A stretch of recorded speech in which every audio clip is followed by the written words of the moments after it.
যারা দেশের নাগরিক নয়, ফরেনার্স, তাদের বিরুদ্ধে অবশ্যই অ্যাকশন নেওয়া উচিত যদি মনে করেন ভারত সরকার এটা আমাদের হাতে নেই।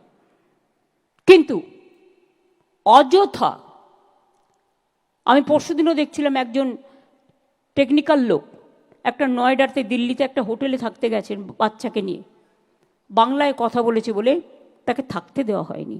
আমি যদি অন্য ভাষাকে সম্মান করি, তোমরা তাহলে আমার ভাষাকে সম্মান করবে না কেন? রবীন্দ্রনাথ ঠাকুর কোন ভাষায় কথা বলতেন? নজরুল কোন ভাষায় কথা বলতেন? স্বামীজি কোন ভাষায় কথা বলতেন? রামকৃষ্ণ কোন ভাষায় কথা বলতেন? বলুন তো আপনারা। আমাদের পার্লামেন্টের দুটো গান হয়, একটা ন্যাশনাল অ্যানথেম কে লিখেছিল? রবীন্দ্রনাথ ঠাকুর, জনগণ। আর একটা ন্যাশনাল সং কে গিয়েছিলেন?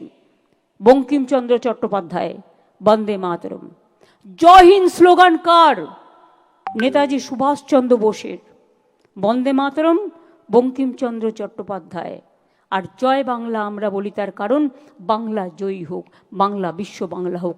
সেই জন্য আপনারা সকলে ভালো থাকুন, সুন্দর থাকুন। আমার ছোট্ট ছোট্ট বোনেরা যারা এখানে এসছেন, ভাই বোনেদের সকলকেই বলবো, কেউ ঐক্যশ্রীর আন্ডারে, কেউ শিক্ষাশ্রীর আন্ডারে, কেউ মেধাশ্রীর আন্ডারে, কেউ সবুজ সাথীর আন্ডারে, কেউ তরুণের স্বপ্নের আন্ডারে, কন্যাশ্রীর আন্ডারে। আমি কন্যা কন্যা কন্যা কন্যাশ্রী।